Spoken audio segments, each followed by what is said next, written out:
the days of Methuselah were 969 years. Hello, ladies and gentlemen. My name is Persohn. You can contact me at pastor@mascot.church if you like email, or in the comments below if they are turned on when the video is published. All the days of Methuselah are 969 years. As you read the scriptures, you come across some remarkable ages of people we call the patriarchs. We're going to look at some of those today, not all of them, and not in terribly much detail, in a large amount of detail, but we're going to make some important observations. The image that you saw in the background of the slide, this one, is of a tree they call the Methuselah tree, and it is found in California. It's believed to have been there since about 2800 BC. By doing ring work, just going through, they found that out. There's some other trees like it in similar ages. Some have died. So that's really fascinating. The Methuselah tree. Methuselah is there's the largest number of years attributed to him in the Bible. And so people assume perhaps he may have been the oldest man, longest man living, or whatever. When you read the scriptures, you get there, Genesis 5 and on, and immediately you might be hit with a sense of, well, how can anybody live this long? This doesn't make any sense. I don't get it. I'm going to help you with that today, and I'm going to give you my position right up front. Up front, I believe that those are symbolic periods of time, or they're times that are calculated with possibly the sexagesimal, I can never say that word, number system, or some other number system. And so, having said that right out there, I have to make my case, and I think I can make it. So the first thing we want to do here is to look at one of those passages from the book of Genesis. I'm going to pop it up on the screen, and let's see what it says. When Methuselah had lived 187 years, he fathered Lamech. Methuselah lived after he fathered Lamech 782 years, and had other sons and daughters. Thus all the days of Methuselah were 969 years, and he died. When Lamech had lived 182 years, he fathered a son and called his name Noah, saying, "Out of the ground that the Lord has cursed, this one shall bring us relief from our work and from the painful toil of our hands." Lamech lived after he fathered Noah 595 years and had other sons and daughters. Thus all the days of Lamech were 777 years, and he died. And Noah was 500 years old. Noah fathered Shem. After Noah was 500 years old, Noah fathered Shem, Ham, and Japheth. That's from Genesis chapter 5, 25 to 22. Well, so some 500-year-old guy fathers 3 sons. That sounds pretty interesting. How many other children did he have along the way? What's going on here? Is there a need to test some of these scriptures for literal use or not? What do we do? Well, first of all, I want to take you might say those are pretty absurd numbers. They're not anywhere nearly as absurd, if a year is equal to a year, as the Sumerian king's list. So at the same time, or in a similar epoch, from where the Genesis account is drawn, the Sumerian list also appeared, Sumeria, and we can get a hint.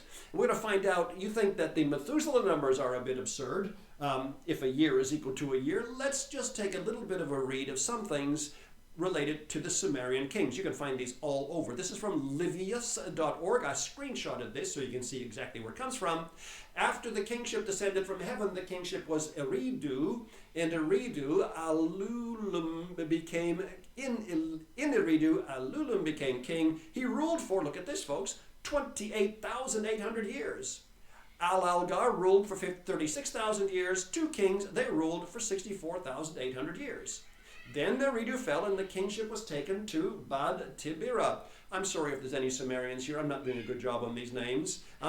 In Bad Tibira, and Numluana ruled for 43,200 years. Galana ruled for 28,800 years. The divine Dumuzi, the shepherd, ruled for 36,000 years. 3 kings, they ruled for 108,000 years. Then Bad Tibira fell, and the kingship was taken to Larak.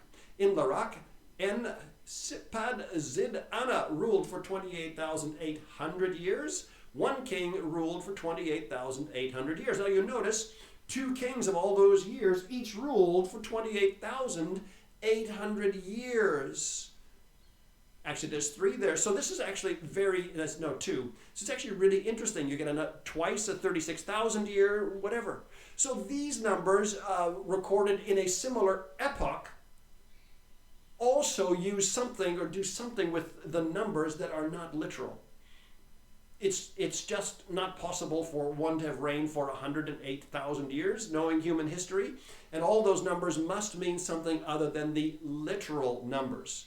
Now you might say, well, why, if the Bible is inspired by God, didn't God just use the literal numbers?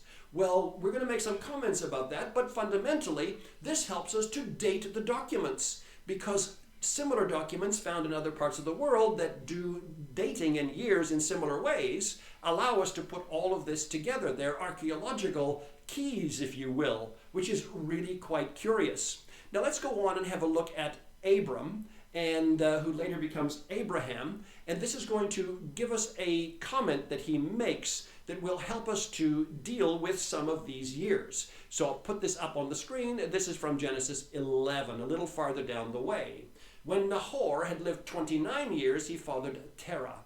And Nahor lived after he fathered Terah 119 years and had other sons and daughters. When Terah had lived 70 years, he fathered Abram, Nahor, and Haran. Now these are the generations of Terah. Terah fathered Abram, Nahor, and Haran fathered Lot. And Haran died in the presence of his father Terah in the land of his kindred in Ur of the Chaldees. And Abram and Nahor took wives. The name of Abram's wife was Sarai. The name of Nahor's wife, Milcah, the daughter of Haran, the father of Milcah, and Iscah. Now Sarai was barren. She had no child. Terah took Abram his son, and Lot the son of Haran his grandson, and Sarai his daughter-in-law, his son Abram's wife, and they went forth together from Ur of the Chaldees to go into the land of Canaan. When they had come to Haran, they settled there. The days of Terah were 205 years, and he died in Haran. So now we have our introduction to Abram, who later on becomes Abraham, Sarai, who later on becomes Sarah, to Lot, and some of these important biblical characters. You notice that the number of years that they've lived has fallen off a little bit. However, we've got one living to over 200 years. Something is going on. Something interesting is happening. Now, it is important in the introduction to Abram to find out that he has no child, that Sarai is barren, and Abram is not yet the father of many nations. He doesn't yet have a child. And of course, there's some things that happen. Sarai then later on brings about a relationship with her maid, and a son named Ishmael is born. But this is not what God's full plan is for Abram, even though Ishmael is blessed and God looks after him in a wonderful way. Let's go on now and find out what happens to Abram when he is spoken to by God about his upcoming child. This is very interesting. This sheds light on those numbers in a way, well, I think the Bible, interpreting the Bible, helps us to shed light on those numbers. You'll see what I'm talking about if you don't know the passage. Genesis 17. And God said to Abraham, "As for Sarai, your wife, you shall not call her name Sarai, but Sarah shall be her name. And I will bless her, and moreover, I will give you a son by her. I will bless her, and she shall become nations, kings of peoples shall come from her." Then Abram fell on his face and laughed and said to himself, "Shall a child be born to a man who is 100 years old? And Sarai, who is 90 years old, Sarah, who is 90 years old, bear a child?" Let's look at 17 again. Then Abram fell on his face and laughed and said to himself, "Shall a child be born to a man who's 100 years old? Shall Sarah, who is 90 years old, bear a child?" Hang on just a minute, Abram. Don't you know about your ancestors? Don't you know about Noah, who was hundreds of years old when Shem, Ham, and Japheth came along? What's the matter with you, Abram? Don't you get it? This is a very, very telling commentary, a very telling passage. Abram makes a point that is in line with the lifespan of people today. 100-year-old man and a 90-year-old woman going to have a baby. It's going to take a miracle, which it did.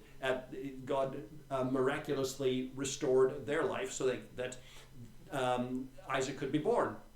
But certainly we're not talking about hundreds of years. Okay, so what do we do with this? How do we deal with this? What do we think?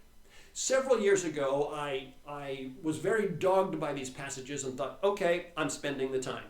Now, a lot has been done on these. A lot has been done on this. And I'm certainly not the first, but my observations are interesting. Now, I'm going to break these videos apart into about 3 because I want to double check some of my numbers against some other work and against the Septuagint just before I publish the next couple. But this one is very interesting. All through the Bible, we have the lives of kings, specifically in the Old Testament, the birth and the death of kings. Not one place in the scriptures that I can find do we find how old a king was when he died. It'll simply say the king slept with his fathers.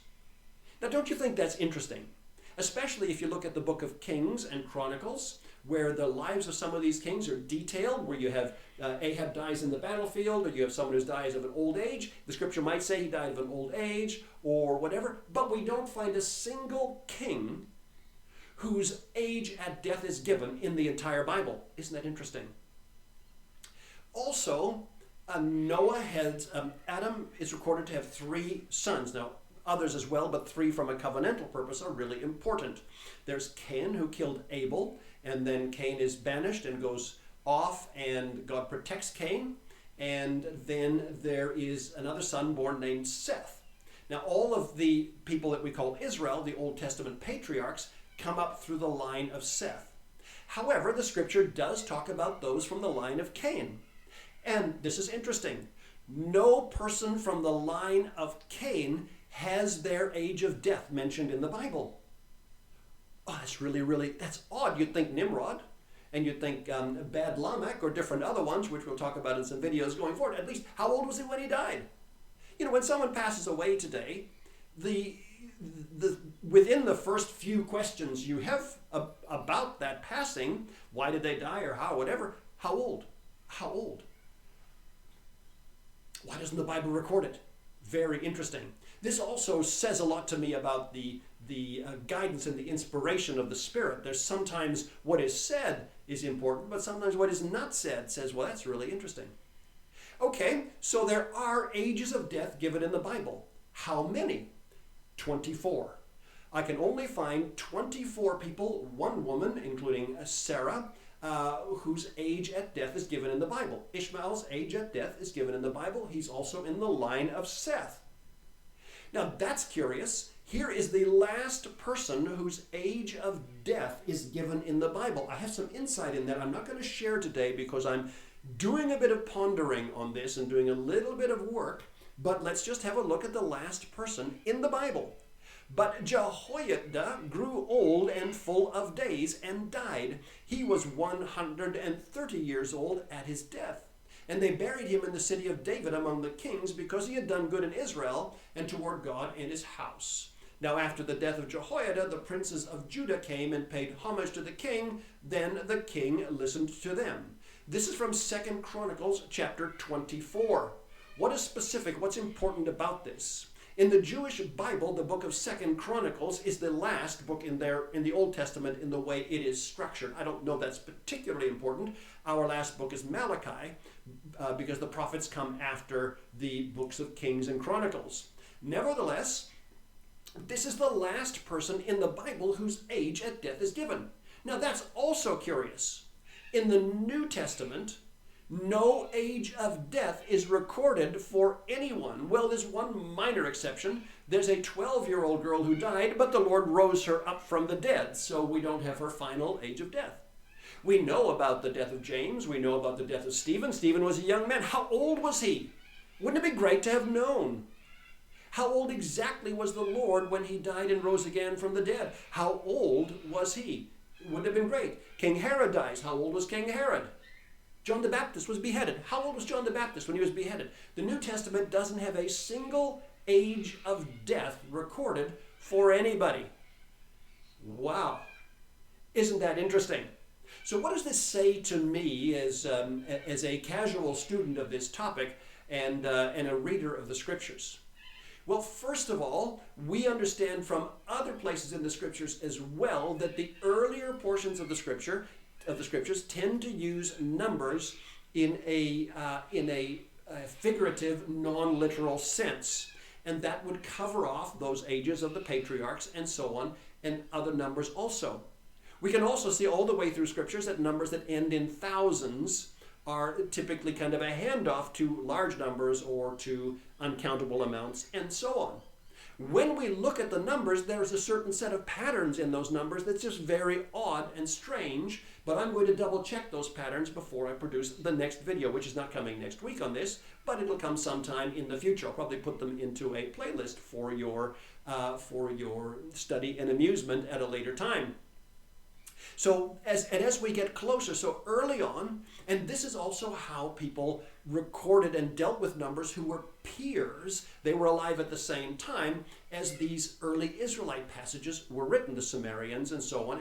Samaria is not alone in this either. So we go back to ancient history, find out that these symbolic numbers existed.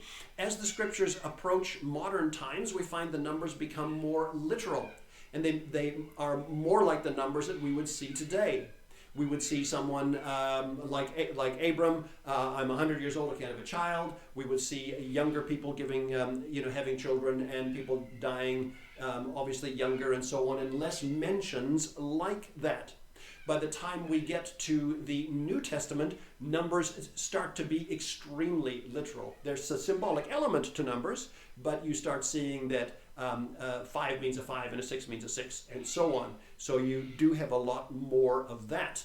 All right, I'm going to end this here. Hopefully it's got you thinking about some things. And let me just roll all this together. When you read the Scriptures, you will, in Genesis chapter 5, if you do like I do, year by year, you'll beginning to end, you'll come up with these very large numbers of ages. This happened in other cultures as well. The only people, however, who are given an age at death in the Bible are people in the covenant line, that is, who descend from Seth. They're the only ones given ages at death. There are no ages at death given for anyone in the New Testament. There is no age of death given anywhere in the Bible for a king. Interesting, isn't it? So my name is Al Persohn. You can contact me at pastor@mascot.church or in the comments below. If you would like to, at a later time, I'm happy to engage with you in this fascinating topic. The topic today has been, all the days of Methuselah were 969 years.